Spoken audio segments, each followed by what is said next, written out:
आज का विषय है कार्ल मार्क्स का वर्ग और वर्ग संघर्ष का सिद्धांत, theory of class and class struggle by Marx. इसके पहले वाले वीडियो में मैंने आप लोगों को अतिरिक्त मूल का सिद्धांत पढ़ाया था और उसको पढ़ने के बाद आप क्लास वर्ग संघर्ष को बहुत अच्छे से समझ सकेंगे, ऐसा मेरा विश्वास है। अब यदि आपको मेरा वीडियो अच्छा लगता है तो उसे लाइक कीजिए, शेयर कीजिए, कमेंट जरूर कीजिएगा, क्योंकि आपके कमेंट से मुझे अपने विषय का ज्ञान प्राप्त होता है कि वो अच्छा है कि नहीं है। और इसके बाद मैं जो पीडी क्वेश्चन है वो गूगल ड्राइव में डाल दूंगी, जिसका लिंक आपको वीडियो के अंत में मिल जाएगा। स्टार्ट। वर्ग संघर्ष की अवधारणा कार्ल मार्क्स की महत्वपूर्ण विचारों में से एक है। अपनी प्रसिद्ध पुस्तक कम्युनिस्ट घोषणा पत्र, कम्युनिस्ट मैनिफेस्टो, जो उनकी 1848 में प्रकाशित हुई थी, उसमें उन्होंने वर्ग संघर्ष के संबंध में स्पष्ट व्याख्या की थी। मार्क्स लिखते हैं कि अब तक का जो समाजों का इतिहास है, यदि हम उस पर ध्यान दें तो हम पाते हैं कि सभी समाजों का इतिहास वर्ग संघर्ष का ही इतिहास है। The history of all hitherto existing society is the history of class struggle. Marx कहता है कि दुनिया में आज तक जो भी विकास और परिवर्तन हुए हैं, उसका कारण वर्ग संघर्ष ही हमेशा रहा है। अतिरिक्त मूल और वर्ग संघर्ष यद्यपि दोनों अलग अलग सिद्धांत हैं, किंतु ये एक दूसरे की पृष्ठभूमि तैयार करते हैं। पूंजीपति वर्ग सर्वहारा वर्ग का शोषण करता है, जिससे कि वर्ग संघर्ष की स्थिति उत्पन्न होती है। अब हम देखेंगे कि वर्ग क्या है। What is class? सामाजिक वर्ग व्यक्तियों का समूह है जिन्हें समुदाय के सदस्यों द्वारा सामाजिक रूप से श्रेष्ठ और अश्रेष्ठ पदों में श्रेणीबद्ध किया जाता है। मीन्स वर्ग की जो परिभाषा है, हमने इसको पहले भी वीडियो में समझा है, किंतु यहाँ हम देखते हैं कि वर्ग जो है वो ऐसे व्यक्तियों का समूह है जिसमें समाज में कुछ लोग जो होते हैं उन्हें श्रेष्ठ समझा जाता है, और कुछ ऐसे व्यक्ति होते हैं या तो वो शारीरिक दृष्टि से या वो मानसिक दृष्टि से किसी भी तरीके से कमजोर होते हैं, उनको अश्रेष्ठ की श्रेणी में डाला जाता है। तो इस प्रकार से समाज अपने आप ही श्रेष्ठ और अश्रेष्ठ के रूप में विभाजित रहता है। मार्क्स ने अपनी परिभाषा देते हुए लिखा है कि वर्ग हमेशा उत्पादन की व्यवस्था के परिणाम स्वरूप होते हैं, क्योंकि जैसा हम सब जानते हैं कि मार्क्स जो थे उनकी विचारधारा आर्थिक रूप से पूरे समाज को देखती है, क्योंकि जिस समय उनका शासन, उनकी जीवन व्यवस्था चल रही थी, उस समय औद्योगिकरण का विकास हो रहा था, और औद्योगिकरण के विकास के द्वारा जो सामाजिक परिस्थितियां उत्पन्न हुई थी, उन परिस्थितियों से उनको वो दुखी थे, और उनका ऐसा मानना था कि कुछ व्यक्ति हैं जो कि पूंजीपति कहलाते हैं, कुलीन कहलाते हैं, वो जोरबा कहलाते हैं, ऐसे लोग समाज के अधिकांश लोगों का क्या करते हैं, शोषण करते हैं, और हमेशा वो इसको बदलने की कोशिश करते हुए हमें दिखाई देते हैं। तो इस प्रकार से उसने अपनी परिभाषा में भी आर्थिक विचारों को महत्व दिया है, और वो लिखते हैं कि वर्ग हमेशा उत्पादन की व्यवस्था के परिणाम स्वरूप होते हैं। Some relationship with the means of production है। इस तरह मार्क्स के अनुसार वर्ग का जन्म उत्पादन के साधनों पर निर्भर है। जैसे जैसे उत्पादन के साधनों में परिवर्तन होता है, वैसे वैसे नए वर्गों का जन्म होता है। अपनी प्रसिद्ध पुस्तक जो अभी आई है, पुस्तक revolution and counter revolution in Germany में हम देखते हैं कि उसमें बताया गया है कि मार्च के समय किस प्रकार से समाज जो था वो 8 भागों में बटा हुआ था।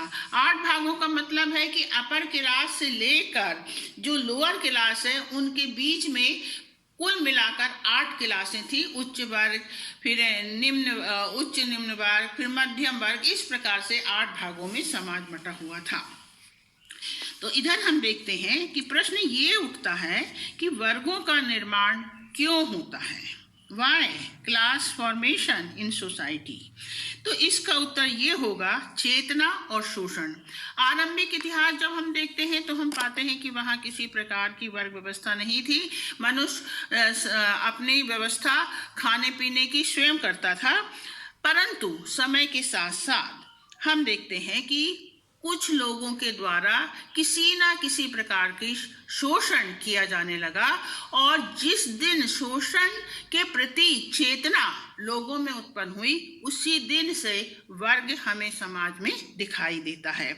तो वर्ग जो है वो एक ऐसी व्यवस्था है कि जब समाज के कुछ लोग अपने स्थिति के संबंध में जागरूक हो जाते हैं कि उनकी स्थिति समाज में किस प्रकार की है, तभी वर्ग बन जाता है, चाहे वो वर्ग छोटा हो चाहे वो वर्ग बड़ा हो। इसका एक उत्तर ये भी हो सकता है कि आर्थिक दृष्टि से वर्गों का विकास अतिरिक्त उत्पादन तथा वितरण में असमानता है। जब बहुत अधिक उत्पादन होता है तब भी हम देखते हैं कि समाज में वर्ग हमें दिखाई देते हैं, और ये जो समाज में वर्ग दिखाई देते हैं इसका कारण है कि वितरण व्यवस्था जो है उसमें कहीं ना कहीं किसी न किसी प्रकार का भेदभाव दिखाई देता है, और हम सब आज के समाज में इस प्रकार की व्यवस्था को पाते हैं। दूसरा है संचार व्यवस्था। जब संचार व्यवस्था का विकास होता है तो लोग आपस में मिलते जुलते हैं, उन्हें पता चलता है कि कुछ लोग जो हैं वो सुख प्राप्ति में लिप्त हैं, विलास में जीवन व्यतीत कर रहे हैं, और कुछ लोग ऐसे हैं जो कि केवल अपनी रोजी रोटी में लगे हुए हैं। उन्हें अपने जो उनकी आवश्यकताएं हैं, जो उनके कहना चाहिए उनकी जो ज़रूरत है उनको वे किस रूप में पूरा करते हैं। जब उनमें इसके प्रति एक चेतना उत्पन्न होती है, उनमें ये इस बात का स्पष्टीकरण हो जाता है कि हमारी और दूसरे व्यक्ति जो हैं उनकी स्थिति में अंतर है, तब वर्ग का निर्माण होता है। व्यक्ति अपने हितों के प्रति जब जागरूक हो जाता है तब वर्ग का निर्माण होता है। तो वर्ग चेतना ही वर्गों का निर्माण का एक महत्वपूर्ण कारण है। जब तक वर्ग चेतना नहीं आती है तब तक किसी प्रकार का वर्ग दिखाई नहीं देता है। तो इतिहास से ये स्पष्ट होता है कि समाज हमेशा 2 वर्गों में विभाजित रहा है। जैसा मैंने इसके पहले भी हमने देखा अतिरिक्त मूल के सिद्धांत में कि एंशंट सोसाइटी में स्लेव थे और उनके मास्टर थे। फ्यूडल सोसाइटी में हम देखते हैं सेर्फ हैं और फ्यूडल लॉर्ड हैं। आज जो आधुनिक कैपिटलिज्म है उसमें भी हम देखते हैं कि समाज 2 वर्गों में बटा है, वर्कर और कैपिटलिस्ट। वर्कर से किसी प्रकार का हो, बड़ी कंपनी का वर्कर हो, चाहे वो किसी बड़ा ऑफिसर हो, परंतु वो क्या है, यदि काम करता है और उसे पैसा मिलता है तो वो वर्कर कहलाता है। तो इस प्रकार से समाज जो है वो 2 भागों में हमेशा दिखाई देता है। इधर हम देखते हैं एक जो चित्र बना है, इस चित्र में मैंने एक ट्रायंगल बनाया है जिसमें हम ऊपर सोसाइटी को स्थान दिया है। फिर दूसरा जो है हैव्स आपको इसके पहले भी मालूम है कि जो हैव्स हैं वो मालिक होते हैं और इनका उद्देश्य केवल होता है किसी न किसी प्रकार से लाभ प्राप्त करना। और दूसरा जो हमें भाग दिखाई दे रहा है हैव्स नॉट, सर्वहारा वर्ग, इनका पास कुछ नहीं है, केवल अर्निंग वेज है। ये केवल अपना श्रम देकर ही अपना जीवन यापन कर सकते हैं। तो प्रश्न यहाँ यह उठता है कि समाज कैसे वर्गों में विभाजित होता है, इसे इस तरह समझा जा सकता है। जैसा हमने यहाँ पर चित्र बनाया है कि क्लास इन इटसेल्फ, दूसरी जगह हम लिख रहे हैं क्लास फॉर सेल्फ, मीन्स जो पहला है चेतना विहीन, इन लोगों में जब तक समाज में चेतना नहीं आएगी, वो अपने अधिकारों के प्रति उनमें कॉन्शसनेस नहीं होगा, चेतना नहीं होगी कि उनके क्या क्या अधिकार हैं, उन्हें क्या क्या मिलना चाहिए, तो जब तक ये भावना नहीं होगी तब तक वर्गों का निर्माण नहीं होगा। दूसरा जो है, कोई अवेयरनेस नहीं है उनमें कि हम किस प्रकार से रह रहे हैं, क्या दूसरा व्यक्ति हमारा शोषण कर रहा है या दूसरे व्यक्ति के यहाँ हम जाकर काम कर रहे हैं तब हमें भोजन मिल रहा है और वो मजे में रह रहा है, बिना काम किए शान शौकत का अच्छा भोजन कर रहा है। जब तक ये अवेयरनेस नहीं आएगी तब तक वर्ग का निर्माण नहीं होता है।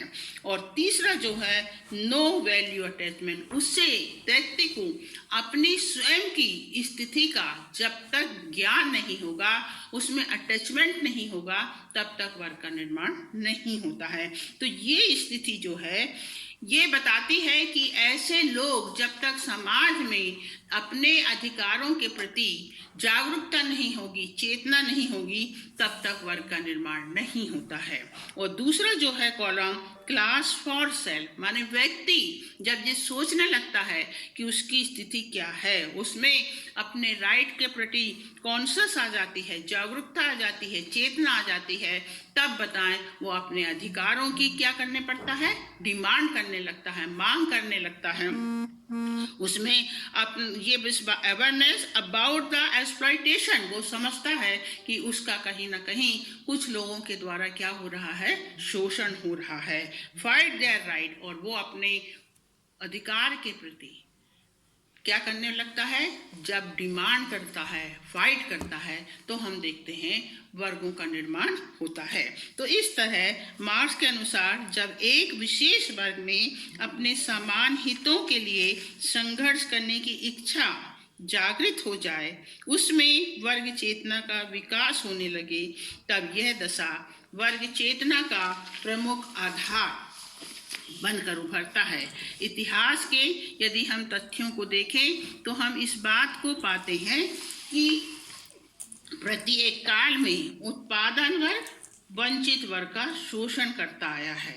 जब शोषित वर्ग की सहनशीलता समाप्त होने लगती है तो दोनों वर्गों में अपने निजी हितों की रक्षा के लिए संघर्ष होते हैं। मार्क्स वर्ग संघर्ष को एक प्रक्रिया के रूप में देखता है जिसके लिए कोई एक कारण उत्तरदायी नहीं है, बल्कि अनेक ऐसे कारण समाज में क्रियाशील रहते हैं जिससे कि वर्ग विभाजन की स्थिति और वर्ग संघर्ष की स्थिति उत्पन्न होती है।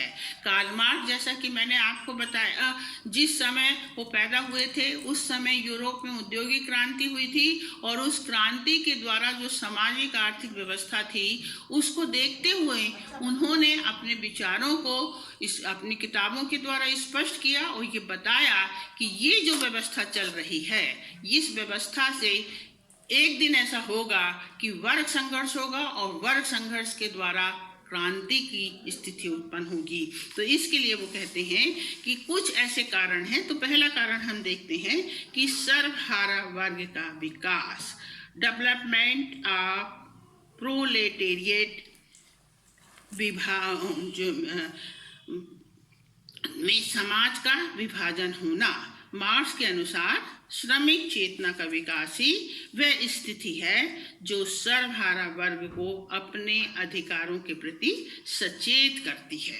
जब तक श्रमिक अलग अलग रहते हैं तब तक तो उनमें चेतना का विकास नहीं होता है, परंतु जैसा हमने देखा संचार व्यवस्था के कारण लोग इधर से उधर जाने लगते हैं, नगरीकरण और शहरीकरण होने से हम आज की स्थिति में पाते हैं कि लोगों में क्या होता है, अपने अधिकारों के प्रति चेतना उत्पन्न होती है। जब तक व्यक्ति अलग होता है तो वो केवल अपने बारे में सोचता है, पर जब आपस में मिलते हैं, संबंधों की व्यवस्था होती है, तो व्यक्तिगत हित के स्थान पर सामान्य हित लोगों के सामने आ जाता है और यही श्रमिक एकता का क्या होता है, निर्माण करता है। श्रमिक एकता श्रमिकों में को एक सूत्र में बांधती है और वे अपने अधिकार एवं शोषण के प्रति जागरूक होते हैं, प्रबंधकों से अपने अधिकारों की मांग करते हैं। श्रमिक चेतना का विकास ही पूंजीवादी व्यवस्था को समाप्त करने का पहला हथियार है। दूसरा हम देखते हैं संपत्ति का बढ़ता महत्व, इंक्रीजिंग इम्पोर्टेंस ऑफ प्रॉपर्टी। किसी भी समाज को यदि हमें जानना है, समझना है, तो ये आवश्यक है कि उस समाज की संपत्ति के स्वरूप को पहले समझा जाए। मार्क्स के अनुसार वर्गों का निर्माण में व्यक्तियों के उत्पादन संबंधों का विशेष महत्व है। वर्तमान में जो आधुनिक पूंजीवादी व्यवस्था है उसमें हम पाते हैं कि उत्पादन जो है, उसके जो उपकरण हैं, उत्पादन के जो साधन हैं, वो मुख्य रूप से मशीन है, पूंजी है, फैक्ट्री है, और ये ही उत्पादन की महत्वपूर्ण कड़ी मानी जाती है जिस पर पूंजीपति का अधिकार होता है। श्रमिक पूंजीपतियों के उपकरण पर कार्य करता है। उत्पादन का स्वामित्व जो है वो पूंजीपति होता है। सर्वहारा वर्ग केवल अपना श्रम लगाता है। यही स्थिति जो है समाज को दो वर्गों में बांट देती है। चित्र में आपको मैंने स्पष्ट कर दिया है। तीसरी जो प्रक्रिया है, विशाल मात्रा में उत्पादन होना, ह्यूज प्रोडक्शन। पूंजीवादी व्यवस्था में जैसा हमको मालूम है, उत्पादन जो होता है पूंजीपति हमेशा लाभ के लिए करता है। बड़े पूंजीपतियों द्वारा उत्पादन बाजार को मांग से अधिक कर लिया जाता है, क्योंकि उत्पादन जो है मशीन के माध्यम से होता है, अधिक तीव्र गति से होता है, बड़े पैमाने पर होता है। परिणाम ये होता है कि बाजार का संतुलन बिगड़ जाता है। बाजार का नियम की ये मांग, बाजार का यह नियम है कि पूर्ति और मांग पर चलता है। जब पूर्ति मांग से अधिक हो जाती है तब हम देखते हैं ऐसी दशा में वस्तुओं के मूल्य गिर जाते हैं। बाजार में जानबूझकर प्रतिद्वंदिता का माहौल तैयार किया जाता है। उच्च वर्ग के पूंजीपति अपना एकाधिकार स्थापित करने में सफल होते हैं, किंतु दूसरी ओर निम्न और मंझोले जो पूंजीपति होते हैं वो अधिक समय तक इस प्रतिस्पर्धा में नहीं टिक पाते हैं और प्रतिस्पर्धा से बाहर आ जाते हैं। परिणाम स्वरूप सर्वहारा का हिस्सा बन जाते हैं, जिससे कि सर्वहारा वर्ग की संख्या जो है उसमें उत्तरोत्तर बढ़ोतरी होती जाती है, और बढ़ोतरी के साथ साथ उनमें बल में भी क्या होता है, विकास होता है। पूंजी पर कुछ लोगों का एकाधिकार स्थापित हो जाता है और वो अपनी शक्ति बढ़ाकर राजनीतिक तंत्र को नियंत्रित करने लगते हैं। अपने हिसाब से कानून बनवाते हैं, अपने हिसाब से नियम बनते हैं, और इस प्रकार से पूंजीपतियों द्वारा सर्वहारा वर्ग का शोषण किया जाता है। मार्क्स का अनुसार राजनीतिक शक्ति एक बड़ी सीमा तक एक वर्ग द्वारा दूसरे का शोषण करने के लिए संगठित शक्ति की तरह है, जो वर्ग संघर्ष का कारण बनता है। यह व्यवस्था पूंजीवादी व्यवस्था के विकास की ओर ले जाती है।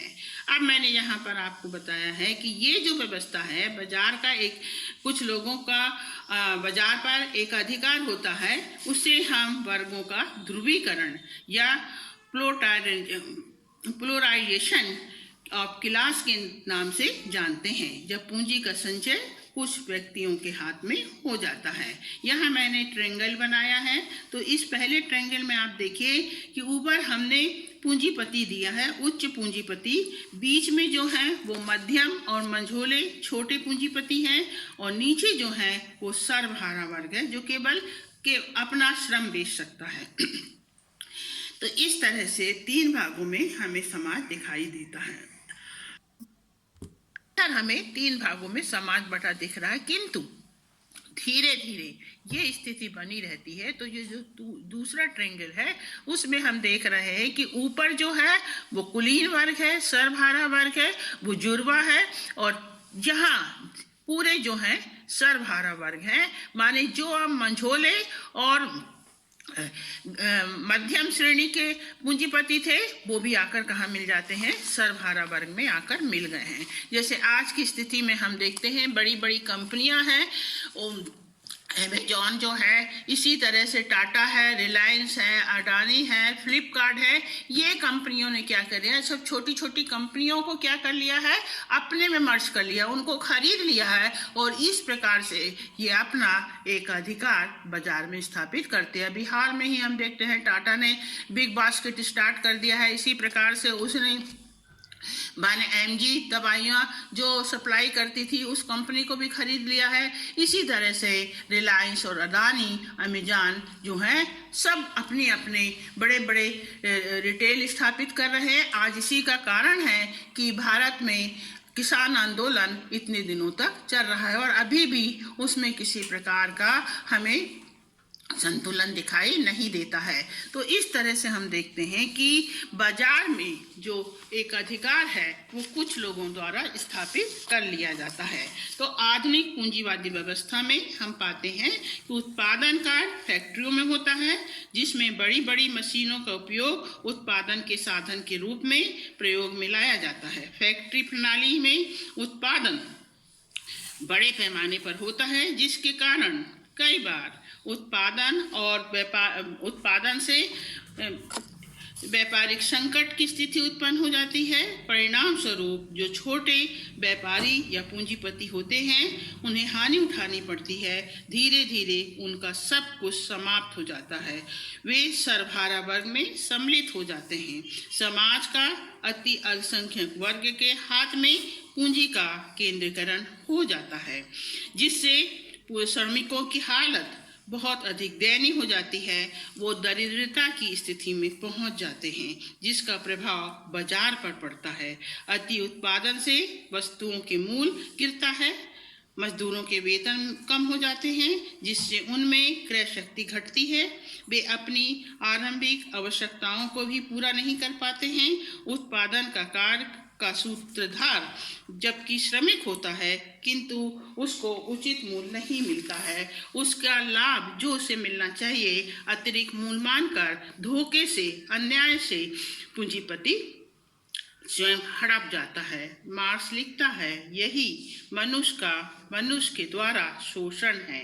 इसमें श्रमिकों में असंतोष, द्वेष, विस्मय बढ़ता है, जो वर्ग संघर्ष का कारण बनता है। मार्क्स के अनुसार सहन करने की एक सीमा होती है। उस सीमा के बाद सर्वहारा वर्ग अपनी समस्त जंजीरों को तोड़कर पूंजीपतियों के विरुद्ध विद्रोह करने की भावना को लेकर खड़ा हो जाता है।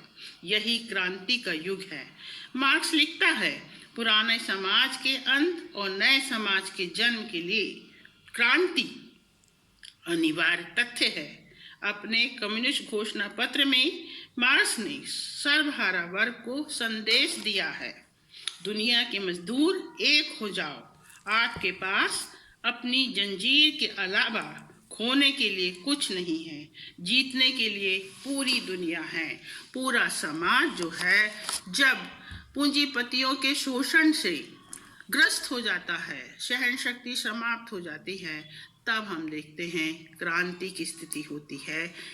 और यही मार्क्स का कहना है कि पूंजीवादी व्यवस्था अपनी कब्र स्वयं अपनी नीतियों के द्वारा खोद रही है।